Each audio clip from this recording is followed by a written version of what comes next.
Assalamualaikum warahmatullahi wabarakatuh. Saudara, ketika kita berinteraksi dan berkomunikasi, baik dengan keluarga, tetangga, teman, rekan sekerja, maka sering kita mendengar dan menyaksikan ungkapan, terlalu berat masalah yang saya hadapi. Mengapa begitu banyak masalah yang saya alami? Hidupku selalu saja dirundung masalah. Nah, orang-orang yang mengungkapkan demikian itu tak jarang mereka mengalami susah hati, menyesali diri, mengeluh, galau, cemas, gelisah, sedih, kecewa, takut, marah, stres, depresi, serta ada yang sampai gila, masuk rumah sakit jiwa, bahkan membunuh orang lain dan membunuh diri sendiri. Nauzubillah. Begitulah fenomena atau gejala yang banyak dialami oleh manusia ketika berhadapan dengan masalah.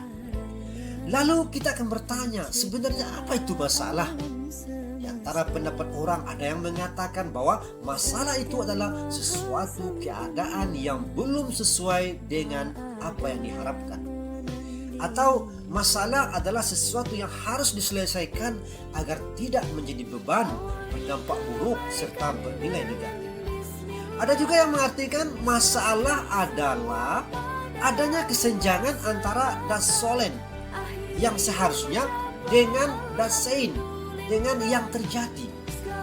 Nah, kalau kita berpegang dengan pendapat-pendapat tersebut, maka manusia selalu diliputi dengan masalah. Sebab tidak selamanya harapan, keinginan sesuai dengan kenyataan.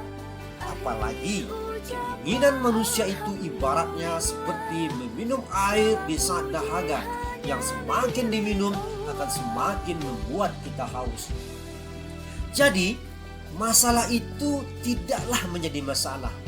Yang menjadi masalah adalah bagaimana cara kita dalam merespon atau menanggapi masalah itu sendiri. Apabila cara kita dalam menanggapi masalah tidak tepat dan sesuai, maka inilah yang akan menimbulkan masalah dan bahkan dapat melahirkan masalah baru. Secara umum, ada dua cara orang dalam merespon atau menanggapi masalah. Pertama, dengan cara reaktif. Cara ini, manusia menganggap masalah sebagai beban hidup dan menjadi ancaman, penderitaan, serta siksaan hidup baginya. Yang kedua, dengan cara reseptif. Cara ini, manusia menganggap masalah sebagai ujian, masalah sebagai tantangan hidup, bahkan sebagai peluang untuk memperbaiki dan mengembangkan diri. Banyak ayat Al-Quran yang menjelaskan tentang masalah dan bagaimana cara merespon atau menanggapi masalah dalam kehidupan kita ini. Dalam surat Al-Ankabut ayat 2 Allah berfirman, A'udzubillahi minasyaitonirrajim, Bismillahirrahmanirrahim. Hasiban nasu ay yutraku ay yaqulu amanna wa hum la yuftanun. Artinya, apakah manusia itu mengira bahwa mereka dibiarkan saja mengatakan kami telah beriman, sedang mereka belum diuji lagi. Saudara, kehidupan ini penuh dengan masalah atau ujian. Agar kita bisa naik ke tangga dan derajat yang lebih tinggi lagi. Dalam surah Al-Baqarah ayat 155 Allah berfirman, A'udzubillahi minasyaitonirrajim, Bismillahirrahmanirrahim. Wala nabluwannakum bisyai'im minal khaufi wal ju' wa naqsim minal amwali wal anfusi wath thamarat wa basyirus sabirin. Artinya, dan sungguh akan kami berikan cobaan kepadamu dengan sedikit ketakutan, kelaparan, kekurangan harta, jiwa, dan buah-buahan. Dan berikanlah berita gembira kepada orang-orang yang sabar. Nah, ayat ini menjelaskan bagaimana kehidupan yang dialami manusia itu tidak akan luput dari berbagai persoalan. Bahkan dalam Al-Quran surah Al-Mulk ayat 2, Allah lebih tegaskan lagi bahwasanya kehidupan itu sebetulnya adalah masalah dan ujian. Allazi khalaqal mauta wal hayata liyabluwakum ayyukum ahsanu amal wa huwal azizul ghafur. Artinya Allah yang menjadikan mati dan hidup supaya dia menguji kamu. Siapa di antara kamu yang lebih baik amalnya? Dialah Maha Perkasa lagi Maha Pengampun. Saudara, begitulah kehidupan ini yang penuh dengan masalah. Namun tetaplah dan yakinlah bahwa masalah itu adalah sesuatu yang wajar. Masalah itu adalah tantangan hidup. Masalah itu adalah peluang untuk memperbaiki dan mengembangkan diri kepada yang lebih baik lagi.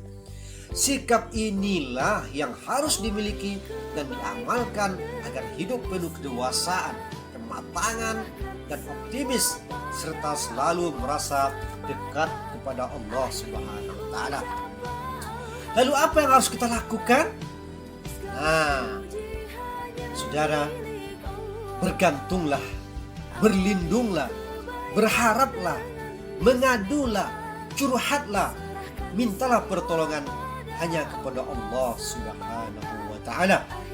Qul huwallahu ahad, Allahus samad. Allahus samad. Allah adalah Tuhan yang bergantung kepadanya segala sesuatu.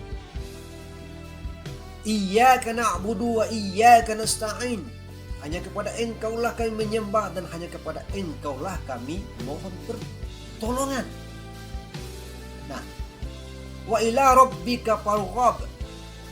Kepada Tuhanmu berharaplah. Berharaplah hanya kepada Allah. Nah, karena demikian, apabila kita bergantung, berlindung, berharap, mengadu, minta pertolongan kepada Allah, maka Allah akan tolong kita dari berbagai hal-hal kesulitan yang kita anggap dalam hidup ini. Dalam surat Al-Imran ayat 160 Allah berfirman, Bismillahirrahmanirrahim, yansurkumullahu fala ghaliba lakum. Jikalau kamu tolong agama Allah, maka Allah akan menolong kamu. Nah, jikalau Allah yang sudah tolong kita, fala ghaliba lakum, maka tidak ada kekuatan yang dapat mengalahkan pertolongan Allah Subhanahu wa Ta'ala. Jadi itulah caranya agar kita bisa bersikap positif dalam menanggapi, merespon masalah-masalah yang selalu muncul dalam kehidupan kita. Bahkan dalam surah At-Talaq ayat 2 sampai 3 Allah berfirman, Nauzubillahi minasyaitonirrajim, Bismillahirrahmanirrahim, wa may yattaqillaha yaj'al lahu makhraja wa yarzuqhu min haitsu la yahtasib. Artinya barang siapa bertakwa kepada Allah, niscaya dia akan mengadakan baginya jalan keluar dari setiap persoalan dan memberinya rezeki dari arah yang tiada disangka-sangka. Nah, inilah janji Allah yang sifatnya pasti. Jadi kalau kita merasa dan semakin merasa kehidupan kita penuh dengan masalah yang mendatangkan beban, yang mendatangkan rasa terancam, yang merasa kehidupan penuh penderitaan, kita selalu merasa hidup tersiksa, berarti kita telah salah dalam mencari tempat bergantung, tempat berlindung, tempat meminta pertolongan, tempat berharap, dan tempat mengadu. Nah, ayo segera perbaiki dan dievaluasi. Demikian, semoga bermanfaat. Wassalamualaikum warahmatullahi wabarakatuh.